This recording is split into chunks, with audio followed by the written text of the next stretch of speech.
All right, everyone. So welcome to Soak It Up, Carbon Sequestering Sites. So the learning objectives are here. We'll be following up with a survey and information on how to receive credit from AIA. And we'll collect questions submitted to the Q&A box throughout the session. And if the speakers aren't able to get to your questions, we'll answer them in writing and share them on the website after the teach-in. So now it's my pleasure to introduce the speakers for the session, Pamela Conrad and Martha Schwartz. Pamela Conrad is a principal at CMG Architecture and founder of ClimatePositive Design. She leads that global research initiative which empowers designers of the built environment to reduce carbon emissions and increase sequestration through the use of free online guidance and resources, including the landscape carbon calculator app called the Pathfinder. And today, recognizing the critical importance and power of intentional landscape design and site development to sequester carbon, Pamela is in conversation with Martha Schwartz, landscape architect, urbanist, and climate activist, whose work and teaching focuses on the urban public realm landscape and its importance in making cities climate ready. Pamela, I will pass the screen to you. Great, thanks so much, Natasha. Hi everyone, I'm Pamela Conrad, and today we're going to talk about soaking up greenhouse gases in the landscape, and joining me today is my good friend, Martha Schwartz. Martha is going to share more with us about herself and her work, but I believe the reason that we're both here today is because that we believe and see the value of improving Earth systems to improve the quality of life, biodiversity, and contribute to large-scale natural climate change and carbon sequestration strategies, as well as other methods of taking carbon out of the atmosphere.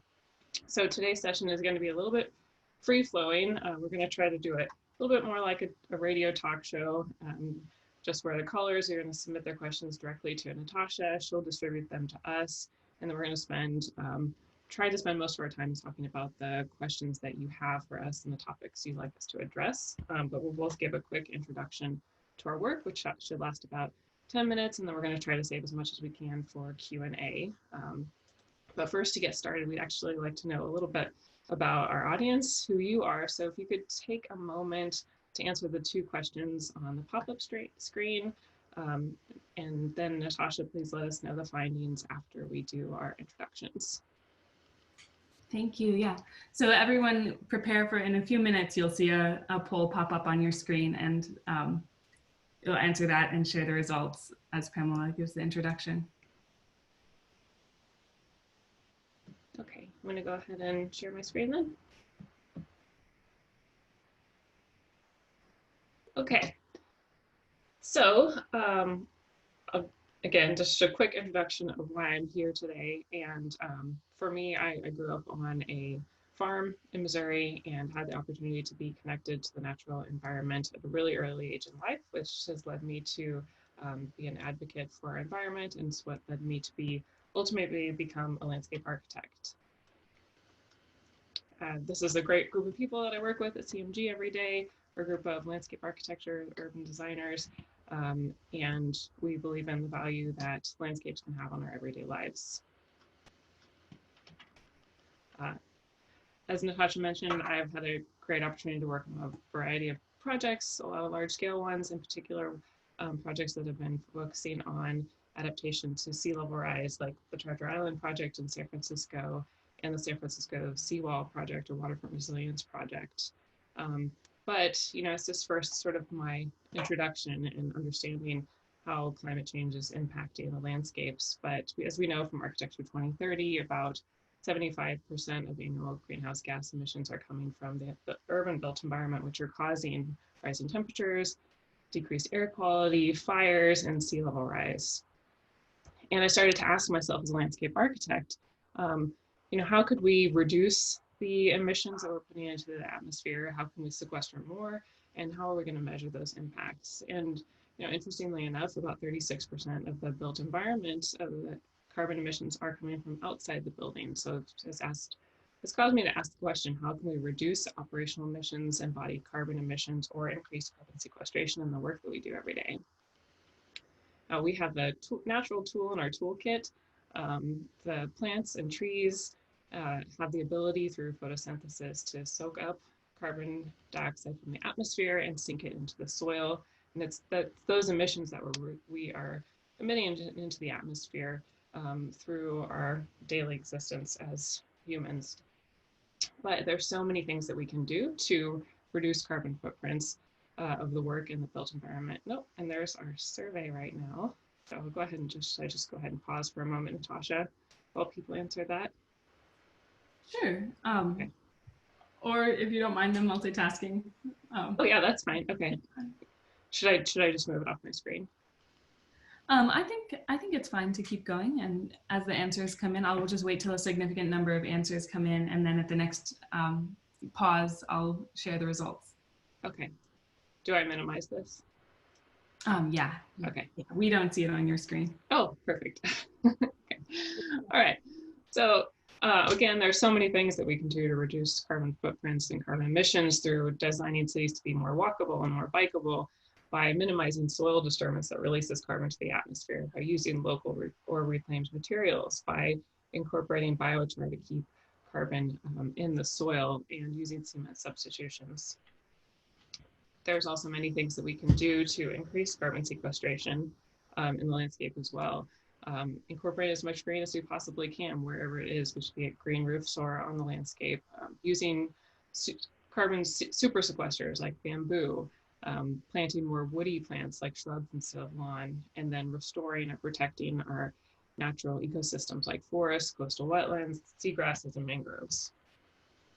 So as my curiosity began several years ago, just starting to understand what the emissions of the projects that we design are, typically to be very sustainable, but in reality started to have the information in front of me through a very basic carbon calculator spreadsheet, and started to understand the number in red for this park project is the carbon emitted through this project, and the green number is the amount sequestered. And in the upper right-hand corner is the amount of years it would take for this project to offset its own carbon footprint. And so 15 years seems... You can go back to full screen. Oh, I didn't change it. No. And... We can see you while you're talking, Pamela. But it's fine, actually. It's good. Oh. You can put it on full screen. But it looks good either way. Yeah. Just keep on going. You can see. Okay, I'm just going to keep talking. Yeah. All right. So anyway, through case study analysis, understand there's a lot of things that we could do to reduce the carbon emissions through our work by using materials that have lower embodied carbon, adding more trees, converting some of the lawn areas to shrub, using electric maintenance equipment instead of gas-powered equipment, and just again, in general, using materials with lower embodied carbon. So on this project, we could have reduced the emissions by a couple hundred metric tons and increased sequestration by about 600 metric tons. And instead of it being 15 years to offset this project, it would be about 5 years. And again, another project in Urban Plaza, being surprised that it would take about 200 years to offset this carbon footprint of this half-acre plaza site. And again, applying simple strategies where we could reduce the emissions through cement substitutions, reducing the paving, adding more planting, using materials with lower embodied carbon. And this project, instead of taking 200 years to offset, could have taken 20. So the idea is we're starting to understand these things at a very small scale, but then starting to scale up those ideas. So looking at maybe our business as usual as a profession, understanding that we are likely emitting more than we're sequestering, we have the opportunity to reverse that curve and essentially take out more CO2 than we're emitting by the year 2030, and by the year 2050, take upwards of a gigaton of CO2 out of the atmosphere.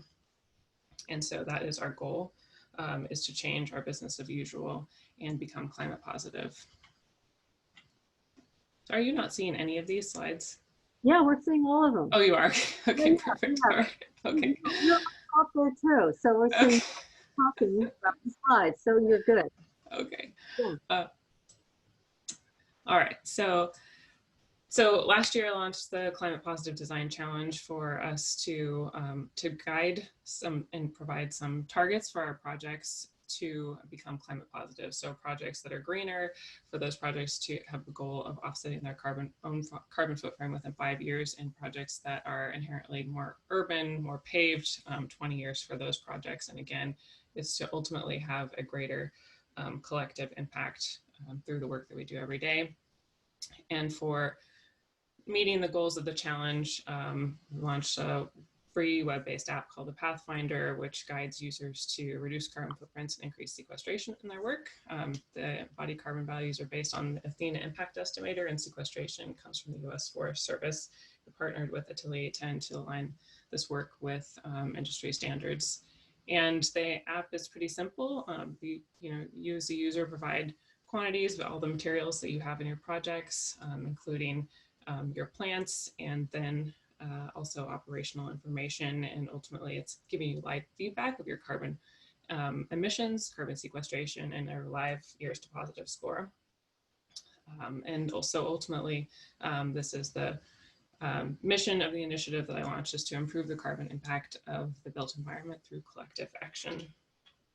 And within the first 6 months, without having any expectations, about 96 countries out of 195 in the world have access to the site's resources. This was actually ended back in the spring. At that point in time, we had over close to 900 projects logged, in 46 countries. The projects are projecting planting over 500,000 trees, and that shows you the equivalent of taking those trees being planted is the equivalent of taking cars off the road. And so I'm excited to share the year stat with everyone coming up, because those numbers have greatly increased.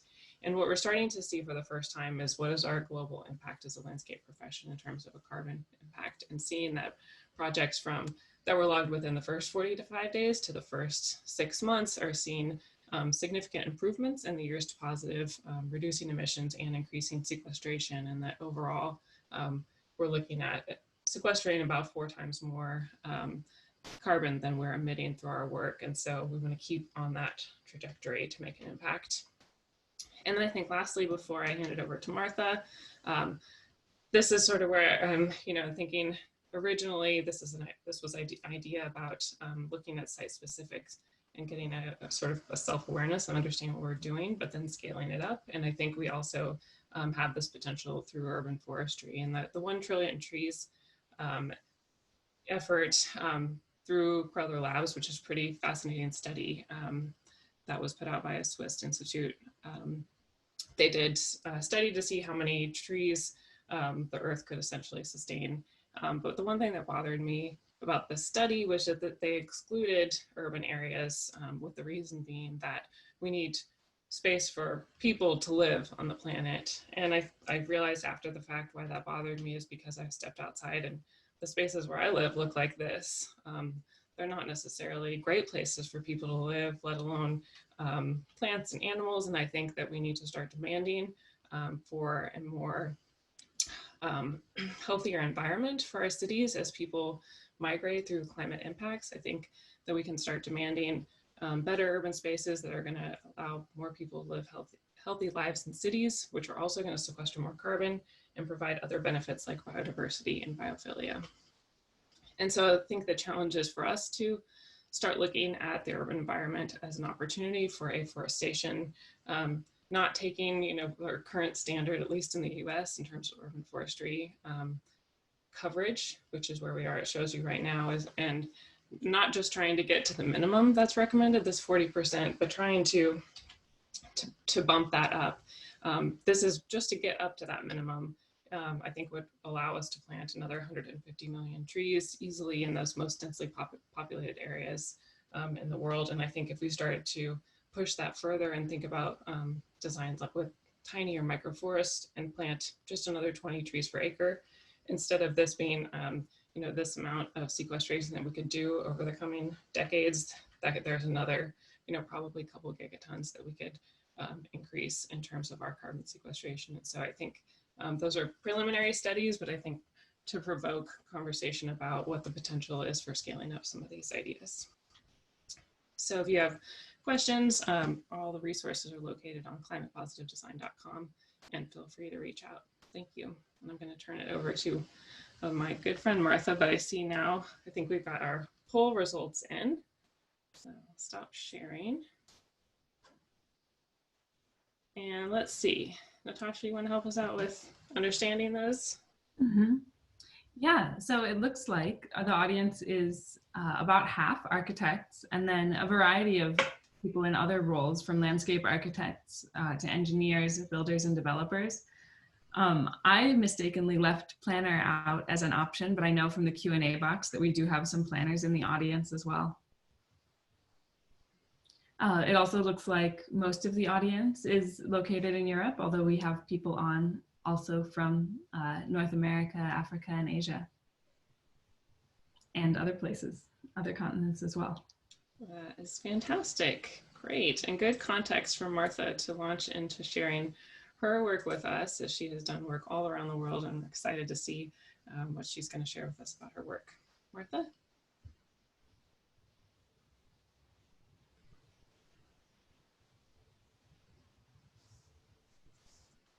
Oops, sorry, I have to unmute myself.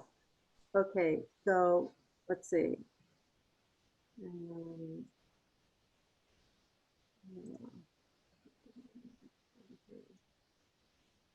Do this. Oh, okay, great. All right, I'm going to race through this really fast because we only have 10 minutes. And I just want to say, Pamela, you just set me up so beautifully. I'm thrilled because I am really focused on urban environments and have been throughout my career. So I think we'll talk later about joining up on a grant that I'm trying to get. You need to be on it. Anyway, so 4 years ago, I heard a podcast about the Eastern Siberian Arctic shelf and the release of methane. I freaked out. I pretty much thought what I was doing was completely irrelevant, and I made a deep dive into understanding climate change and solutions for it. So that's kind of where I've been.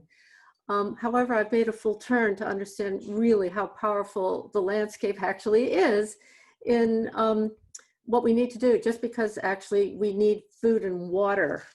And we forgot about that. But yeah, so I've been really focusing on this. And I'm starting off with forests because I have been really working on urban afforestation. And it's a third of all the carbon emissions would be taken down if we were to allow our forests to live. But we're not doing that. We're actually cutting them down at a terrible rate. Urban afforestation turns out that it has so many benefits to cities at a scale that no amount of architecture will actually be able to deal with. So we have to think about how to reintegrate humankind with nature as opposed to keeping it out of the city. The idea that it's, we can't do this in the city is a mindset about kind of man versus nature kind of thing. We have to quash that and figure out how we're going to live within nature. So there are cities like Melbourne, Australia, which have really gone to this like 30 years ago. Melbourne is a real standard for this, where the planner, who is a genius, figured out how to actually green the city. I'm showing you a studio I did at Harvard in 2017, positing, well, what would happen if we could find room in the city and just plant forests? So our students looked at Boston, and we worked with Harvard Forest. Every student took one township. It was about 108 square miles and about 1 million people. The studio's goals were to manage heat island effect, because let's face it, by 2050, 70% of all the people around the world are going to be living in cities, and these cities all share heat island effect. Also dealing with stormwater management. We have too much rain than not enough. Provide irrigation during drought. That's what the city of Melbourne did. The reduction of energy, increasing the albedo to cool off the earth, ventilation corridors, create habitat, quality of life. So these are really important things that the landscape should be doing and probably should have been doing for a long time, but we forgot about that. Scale actually matters. If we're going to really deal with the global issues such as climate change and global warming, we have to be thinking at scale. The landscape is one way we can do it. So that's what I'm advocating. So linear forests that's what we should be doing, planting our streets. Why linear forests? Because they have to be connected underground. Probably very few people actually know how forests work. How they work is that they put their roots into a soil, and the soil is connected, and they're actually connected by rhizomes underground. You can't see them, but they provide all the water, not all the water, but most of the water, because of their surface area is so great. And the trees provide them sugars, and the trees are connected, and they actually share resources, because forests don't like open spaces where you can get pests inside of them or too much sun or wind, and they actually share their resources to an ailing tree. So that's what keeps a forest healthy. This guy in India is Shubhendu Sharma. He started this AFORESTATION business where he goes around the world and he plants lots of small trees in a very small area. The idea that we think about cities and then we think about street trees. Forget about street trees. They're very nice. They do a lot, but not very much, because they're not connected. They're not healthy. He can plant 600 trees. No, sorry, I got it wrong. 300 trees in 6 parking lots. So if anybody tells you that there's not enough space to grow a tree, they're wrong. So, okay, let's go to the city. Where do you get the space? This is Boston. It's an old, dense city with an old network of infrastructure, including a bad, combined sewer. So our assumptions, the students all worked together. Our assumptions here was that we were going to harvest space from trees, integrate the stormwater management use of devices with the forest, zero water into our existing system because it will just flood over with the many floods that they're going to be getting, and leaving sewage all over the street, which is a health issue. We're using permeable paving. We're increasing surface albedo. A forest with high value trees that will create an economy, and then assuming that the automated vehicles will be on the road by 2060. And by the way, yes, we're looking at 2060 because we're following the same study as Harvard Forest. We're putting in all sorts of stormwater management devices such as retention, detention, that the water can sink back into the soil, because actually in Boston, we're drinking down our aquifer, which many cities are. We have to open up the land so the water can go back in, because once you drink out your aquifer, you're done. So permeable surfaces are so important inside of cities. Painting your roof white makes a huge amount of difference in terms of how much energy you need to cool off.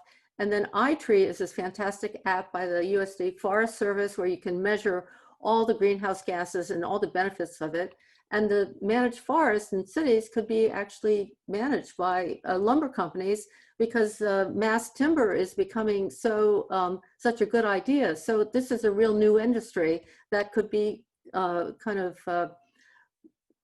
along with the AFORESTATION. And this shows you all the kinds of things that we can measure for each tree: carbon dioxide, air pollution, stormwater management. And so it's a great app. So automated vehicles only take a very small part of the street. So it turns out that we could take about 30% of the street areas and put them in linear forests. So I'll show you just some examples. AJ did Harvard Street in Cambridge. This is what it looks like.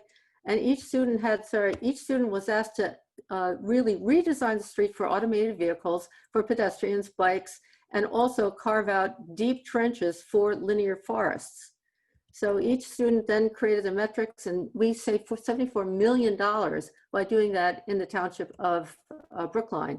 Here's another student. There were very beautiful drawings, which were an indication of how these things could really work, but we have to actually connect the trees to the soil.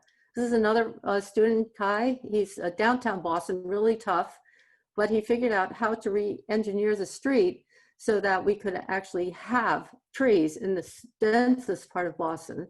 And this is Newberry Street. He did a beautiful job, and he shows how we can rearrange our streets. This is the biggest area we have to actually re-engineer our cities. So again, these are all the metrics that were taken down. These are the metrics that all the students together captured in that study. We brought down, we planted so many trees, we could bring down $206 million a year of energy savings. So that's what just a simple idea of trees can do. So what I like to do, in my profession now, is I'm able to suggest what we can do to solve these problems in cities, you know, using the landscape, because we have to do that. So these are just lists, solutions for air pollution, solutions for depleted aquifers. Heat island is going to be very difficult because you know, we're going to have to fit so many people in our cities. Water security is an issue in all cities. Food security is an issue in all cities. By 2050, we are not going to be trading and sending off our foods to other countries because we're going to need to feed our own people. Self-sufficiency is very, very important. We've got a few minutes left, Martha, so I just want to... Okay, well, I'm just going to go through here. Art and engineering. This is a competition. I'm not going to tell you what it is, but it's 100 square kilometers where I've engaged geoengineering, which I've been looking and teaching about, which is the deliberate large-scale manipulation of an environmental process that affects the Earth's ability to deal with climate change. So these are all these ideas that I have found are at a global scale, and the scientists are working at these ideas, which are really important. I've blocked this out, but this is a landscape. The colors are crushed rock that takes down carbon dioxide. These are direct air capture machines, which take out the carbon dioxide directly from the sky. But you know, we're all planners in some way. This is going to happen. The airport, it's, you know, well, you know, it's huge, and it's completely sustainable. So we have on-site ability to get energy, water, waste, carbon dioxide, and food. So they're virtuous cycles. We work with a lot of engineers on this to really make all of this work. So it's one connected, complicated system. Saltwater greenhouses, we're all going to have to deal with urban farming and actually take urban farming as something that is going to be a must. So enhanced rock weathering, that's what this is. So this, then Mayday Earth is a non-profit organization that I started in behalf of support of this geoengineering technology of stratospheric aerosol injection. Basically, we're going to need it, and the reason is because we're not going to make the IPCC goal of 2 degrees by 2050. It will probably be even higher than that. So we have really lost the ability to make it in time. However, this solar engineering is this idea of putting aerosols up into the stratosphere that are highly reflective. This was sulfates. It's been taken from volcanoes that when they do put stuff up in the air, the Earth does cool down. Turns out it's the sulfates, which are highly reflective, cool down the Earth. But yeah, there are incredible benefits and risks. However, as Richard Weller from University of Pennsylvania says, he's written all about this also. He's the only landscape architect I know who actually knows anything about this. But the risks are large, but we know that the benefits are great in terms of dealing with global equity. Because of the global south, the people in the southern hemispheres are really going to suffer worse, and we in the northern hemispheres actually cause it. So what about that? So there is a case for international solar geoengineering research, and that's what my nonprofit is about. And that's kind of what I've been working on for the past 4 years. I just went into a deep dive, read, and then kind of came up with what I need to do as a landscape architect to try to push this along and really champion this one cause. Okay, so thank you. Thank you so much, Martha. It's so exciting to see all of your latest undertakings. It's amazing. It's a wild world, but I can't tell you. I mean, it's been more alive than ever. I mean, understanding what's going on in science and how that overlaps with what all of we do is just incredible. And it is racing forward. And also understanding that as professionals, we can do a lot more than what we thought we could do to do this. That we can be educators, we can be communicators, we can think creatively about making a whole huge project out of geoengineering ideas that take down carbon dioxide directly. You know, natural carbon dioxide removal, their technical carbon dioxide removal, there's albedo enhancement. I mean, there are all these things that really are quite interesting and still being developed. So it's been really interesting. And I teach it at Harvard, I teach a geoengineering for dummies course. It isn't called that exactly, but it's for people who are not scientists, but still, when we learn more about what is out there, we can be even more creative than we were, because we can make things out of new ideas that we learn. Okay, so yeah. Thank you both so much. And we do have a few questions, so we'll move into the more conversational portion of this for the next 10 minutes or so. So I'm wondering, Natasha, maybe Martha, I don't know if you need to stop sharing your screen, or we can just go to seeing all of us. All right. Okay. So one question asks, are there any findings on whether current uptake in timber construction will compete with our efforts for global forestation to sequester carbon? Can sustainable forestry ensure there's enough forest for construction and long-term sequestration? And then the same question on water. In hot and dry climates, they need a lot of water to plant trees. Martha, I think you should address the water. I'll kick it off. Look, we have to afforest. We have to actually regenerate nature at a big scale, because we've put it under, we put it under at a big scale. That has to be continuous. We have to do many, many things all at the same time. There isn't one magic bullet. The issue that we're facing is that if we were to plant 1 trillion trees today, that takes time. Natural carbon dioxide removal takes time because they're plants, and plants grow, and as they grow, they take down carbon dioxide. Our problem is about urgency, that if we hit 2 degrees by 2050, pardon my French, but we're fucked. These are serious, serious events that are going to take place.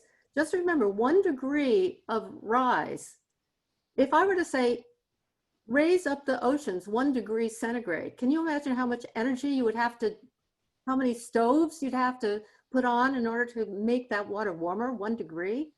The earth and the water, 1 degree, that's a lot of incoming, heat and energy to do that. We're not going to make that. It's by scientific consensus. Nobody thinks we're going to make the 2 degrees. I mean, I don't either, actually. What I see and how we're acting and how quickly we're acting, if you take a look at all those graphs and all the scenarios, we are on the business as usual scenario, which is the worst scenario. And I think too is, even if we were to follow, as the IPCC is prescribing, that we would definitely not get there by just reducing emissions. I mean, that what's been laid out is it has to be a combination of many, many solutions, and we also have to actively take greenhouse gases out of the atmosphere through either natural sequestration or through artificial methods of carbon capture. And so I think to the point of where we're trying to get at is that everybody needs to do their part and needs to scale it up. It needs to take it on in a personal way. It needs to take it on in a professional way. It needs to be advocates, and in terms of policies and getting out there and protesting and whatever you need to do, is that it's going to take all of us to make a difference in this. And I agree. I mean, there will be a tension between planting the trees, harvesting the trees, and using them for building. However, that should not stop us from planting those trees. Right. If anything, if we need to just keep planting more trees, because it is good that we're using, timber, mass timber building instead of steel, which is much worse, from a carbon emission standpoint.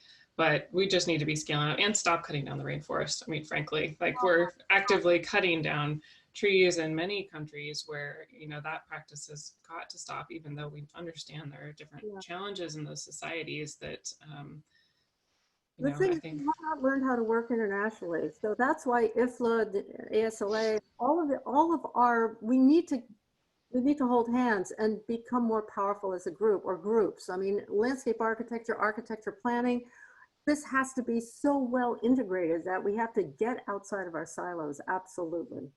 And I think, Martha, you're doing such a good job of that in some of the work that you're doing. And there's a question that came up about, water demands and planting more trees. And I know that you've been facing that head on, and maybe you could talk about water for a few minutes. Yeah, water. Water is really an issue. And of course, climate change effects are different all around the world. So whenever you're really thinking about what needs to happen here, you have to really look at the effects in that specific area. For us, we are going to be getting too much water in too short a time. And then in between there'll be droughts because our climate is no longer regular like it was in the Holocene. Now we don't know. So the trick is to make sure that you do not let the fresh water get away. You have to store it. So that's why really thinking about storage devices, and this is what Melbourne did, is to collect the water when you have it, because it's not going to be regular, and then use it when you need it so that the trees and the plants can continue to grow. The other thing, though, is that once you actually have trees for coverage, it means that there's less evaporation happening out of the soils, and it helps to regenerate the land. Otherwise, the sun just bakes everything out, and you're losing carbon dioxide from soils. So it's a virtuous cycle in one sense, is that the more that you plant, the more water you can retain.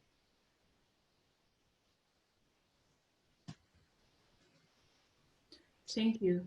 So I think we addressed the second question in the Q&A box about balancing water consumption and irrigation needs with the water demands of forestry. We also have a question about the role of prairies and grasslands in carbon sequestration. And I wonder if either of you could speak to that. Pamela, it might be. Yeah, I can speak to that a little bit. You know, I think it's been pretty fascinating, and I would just also call out, I think that that's an area where we still need more research in terms of, you know, what's the opportunity for sequestration in some of these natural environments. It's very difficult to actually get the sequestration rates, but there are some great studies that have been done.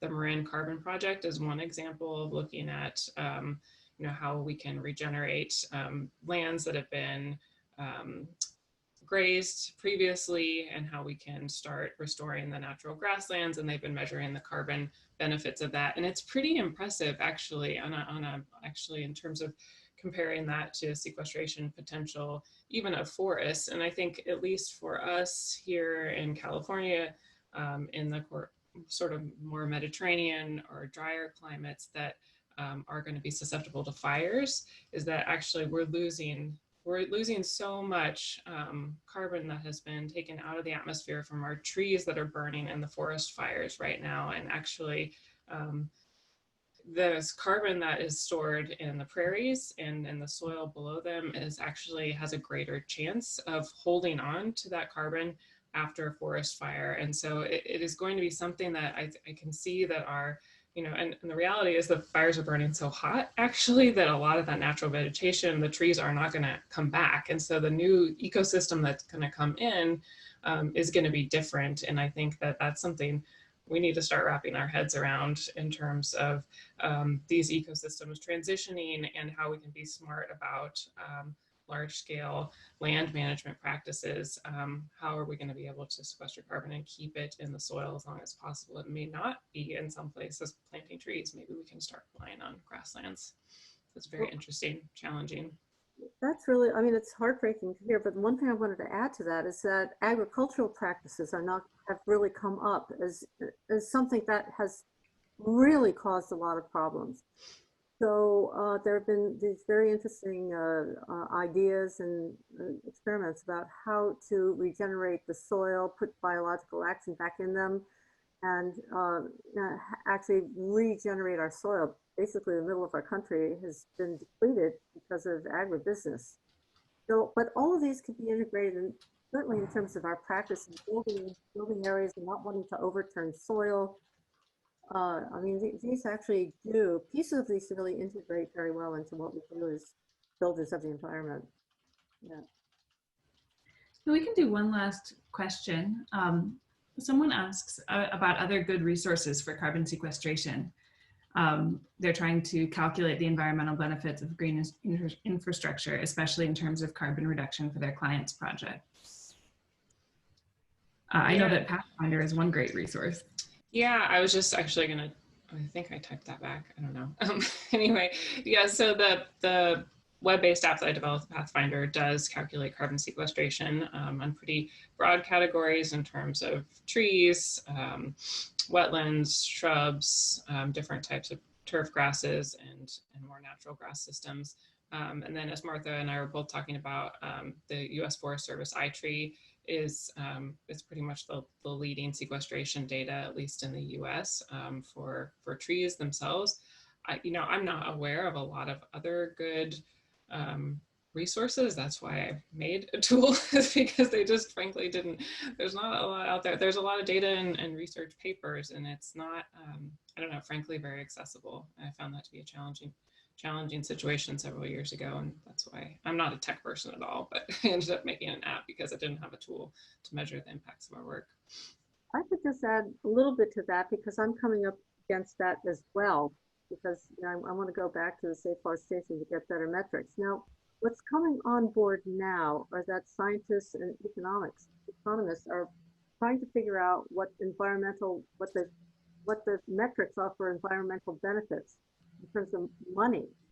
And it is coming out. I mean, there are groups like McKinsey, who last January came to New York and talked about the cost of climate change. And they worked with Woods Hole. And it's an important report, because they're just saying, like, if you don't do this now, which is going to cost X, this is what you're going to pay in the future, which will be 10 times more. So what's important about this is being able to, is a communication to other people who are thinking in terms of money and futures. It isn't really fully cooked yet. It's hard to find. There are some companies that you can go and you can hire them to come in and do those metrics, but it is not available to us. And I've actually had conversations with the chairperson at Harvard at landscape architecture. Why aren't we teaming up with the business school and figuring out how we can control this, and understand and learn how we can do this?